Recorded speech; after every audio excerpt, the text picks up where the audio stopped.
What is going on, my Super Saiyan, which is Ramsar here. Today I'm joined by Kirobug, and today it is time to discuss the death of Goku. Small spoiler alert, not really. If you watched the episode, you saw Goku die. In fact, I like how they try to do the whole Breaking Bad thing, where, to those who didn't watch Breaking Bad, the way Breaking Bad always started, it was like a dramatic beginning, where it started at the end, and then they kind of like do flashbacks throughout the episodes, leading up to that moment. And the moment I'm talking about is Goku's death. It literally starts off with Goku dying, and then Goten, Gohan, and Piccolo finding him dead. So it's like, what the hell happened? Well, we know what happened because we saw the next episode preview last week. Hit is back, and there has been a hit placed on Goku. No pun intended. I just wanted to actually say that. That's definitely pun intended. Yeah.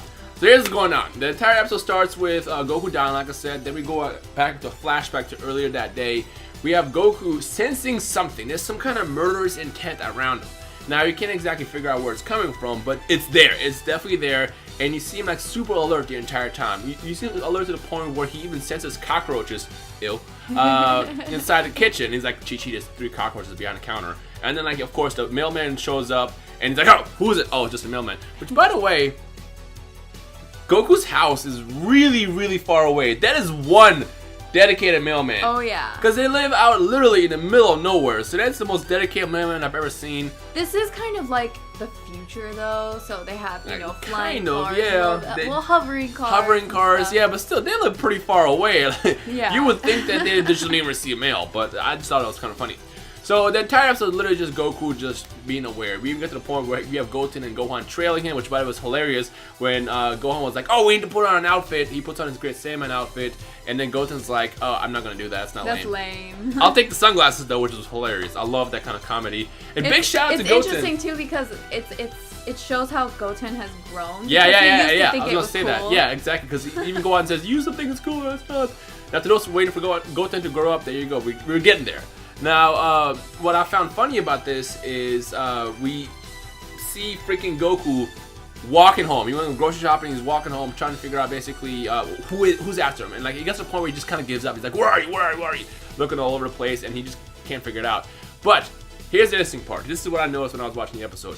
He was so alert that he was kind of like automatically responding to everything. Now, there's a situation where he steps out in the middle of the street, which is funny because he wasn't that, aware.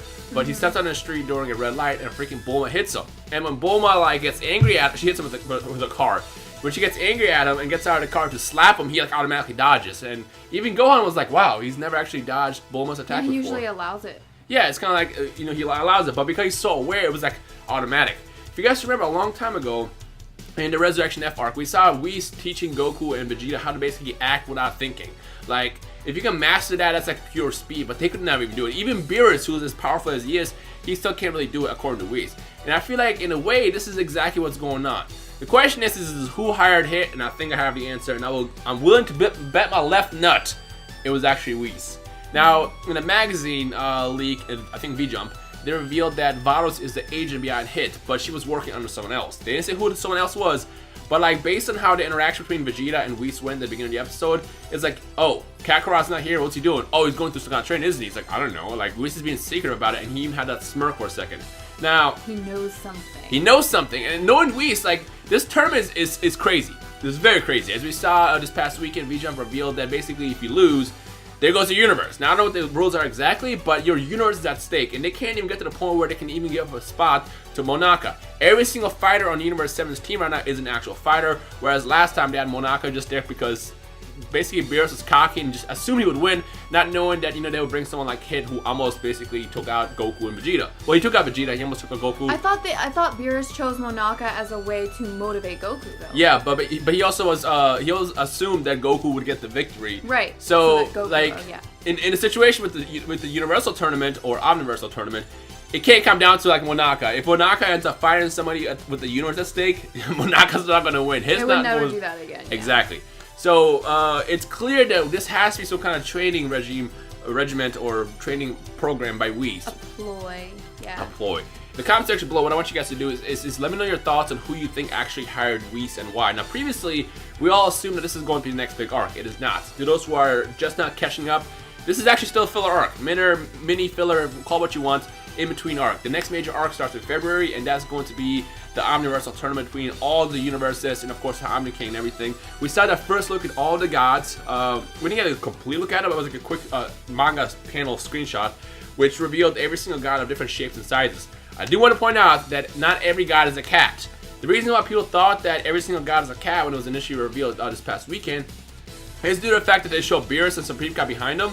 And for some reason, people thought that wasn't Beerus. Everybody was like, oh, look, it's another God of Destruction. Looks just like Beerus. It's like, that's because that is Beerus. Yeah. And then when they showed the full panel of everybody, they had Beerus and Chopper in the front. So that's why you saw the cats. But everybody else was a different shape and size. And I just want to kind of point it out to those who were kind of confused. But back to the episode. Just want to kind of toss it out there. Back to the episode. So we see basically Goku aware, and he's clearly training and learning to basically act before he thinks, which is exactly what Whis was teaching him in the Resurrection F arc. Now, as far as Hits, we see an interesting development of Hits' abilities. Now, when we first saw him show up in the Champa arc, he had the ability to freeze time for 0.1 second, which is a ridiculous amount of time. But now he can actually freeze time for what seems to be a lot longer. We see him literally walk into a compound, you know, good old usual style, got his eyes closed, hands in his pocket, walk past security, takes out a mob boss, which we all thought was going to be the guy that hired. Took his time, by the way. Took his time, literally, no pun intended. Yeah. And we see a interesting development. We see two abilities, well, three abilities by Hit. The first ability is he can now freeze time and unlock the time frozen for you. So, for example, if I froze time around here, I'd be like, you know what? I froze time, but you good. And now listen to me as I kill you. And then he takes out the mob boss by just sticking his hand out and just like firing some kind of like shockwave right through the heart. He's done. But this is the interesting part. I don't know if this is an actual hit on the mob guy, because he takes this, like, I don't know, amulet, jewelry, whatever you want to call it, and then you see him hanging up on what looks to be a grave. Because the guy was like, look, Hit's a guy for hire. He is an assassin for hire. You would think money is his motive. But when the mobster said, this is a very interesting part, when the mobster said, you know, I'll give you money, I'll give you anything, he was just like, no, and then kills him right then and there, takes the amulet, and then you see him hanging up on a grave. And honestly, what I think this has to have been some kind of retribution kill or something. Maybe it's someone he knew that died due to this mob boss being who he was. And maybe at some point, you know, he just wasn't strong enough or had his ability perfected back then to be able to take him out yet, just because, you know, his time skip only lasted 0.1 second. But now he can do it a lot longer, so I noticed that. So, kind of want to put that out. Remember, Hits... So what is his motive? Well, Hits' motive was all money, but now it's like, this is clearly some kind of act of revenge or something, and I thought that was very, very interesting. The other cool thing I want to point out is when we see him walking through a city going to the mob boss hangouts, we see a news report on Frost. Frost is a fugitive still. If you remember last week during the baseball episode, we didn't have Frost there. It was just Kabe, Vegeta, Botamo, Champa, and Vados. But no Frost and no Hit. Hit was MIA, and Frost was just, apparently, he's a fugitive. And we even see that Kabe testified against Frost and everything, so Universe 6 now knows that Frost is a dick. So I wonder if he's even going to come back in this next arc or what the deal's with that. I mean, honestly, I wouldn't add him because he was kind of useless. He was a cheater, basically. I mean, he's great for Champa's team, but again, this next tournament is going to be all about, you know, if you lose your universe. You don't want to do that. So I feel like that's kind of what they're setting up there. Mm-hmm. So yeah, so that's the whole the Hit story, which was really, really cool scene of development. Now to the actual climax, the big stuff. We have the actual confrontation between Hit and Goku. I mean, we have a couple of things that happen in between, but it wasn't that important. All we have is Gohan and Goten find out that Hit is after him, and then you see Goku fly off, and then Gohan and Goten tell Piccolo, oh yeah, there's a guy named Hit's here. It's like, really, Hit? For real? Are you serious? So what ends up happening is Goku flies out, and this is another great development of Hit's character. He finds Hit, he goes Super Saiyan Blue, tells him to pop out. We see his ki disappears, which is obviously why Gohan, Goku, and Goten knew he immediately went Super Saiyan Blue. But they can't find him, which is interesting. So he senses him behind the rock. He's like, you know what, Hit, come out, do your thing. And what happens next is interesting. Instead of just blatantly killing him, Hit tells them, if you disappear, I'll just tell them I got the job done. So it's like something clicked. Something clicked in between their fight. Because you guys know Hit is an assassin for hire. He doesn't care what your life is. He's been alive for over 1,000 years. This is how he basically exists. But the fact that he was like, you know what? If you escape, I'll tell him I killed you. That says a lot about Hit's character. But of course, Goku being Goku, what does he do? Can't accept it. Can't accept it. So what ends up happening is he tells them, look, turn around. If you want to fight, let's do this. But I'm going to take out with one strike. To which we see another ability. Now, to those who've been playing Xenoverse 2 and Xenoverse 1, you'll probably recognize the ability. Well, this may not be the actual ability, but it's similar to what we saw in that game. Phantom Fist. We see freaking Goku start attacking him and everything, and he just stand there taking it. Nothing's hitting him, and it's like, what happened? If you guys remember, Phantom Fist worked the same way back in Xenoverse 1 and Xenoverse 2, where if you held the attack down, well, they nerfed it now, but if you held the attack down, you don't get hit. You just kind of sit there and it just kind of goes through you, which is either a brand new ability or he's in some way stopping time, which allows him to dodge the moves. Either way, this allowed Hit to basically do his ability. We see him slowly, again, taking his time, busts out his fist, and then hits him with his wave right through the heart. And boom, down goes Goku. And then this man said the most coolest thing ever. I'll be back when they have your grave ready or something like that. That's so dope! When they're digging your grave. When they're digging your grave. That's so freaking gangster. Look. You guys already know I'm a Hit fanboy. I will admit that. I look at my Zero shirt on right now. I'm playing Hit, the new variation all freaking weekend. I love Hit's character, and seeing that just made me love that character so much more. He's very overpowered, though. The only question I have is what happens next week, because as you guys know, Goku's not dead. Even though he is. He is, but he has a halo. No, he's not. He was dead in that other episode, in the next episode preview. Was he? Yeah, he has a halo. He had a halo? He's dead. Didn't he? No, he did not have a halo. I didn't notice one.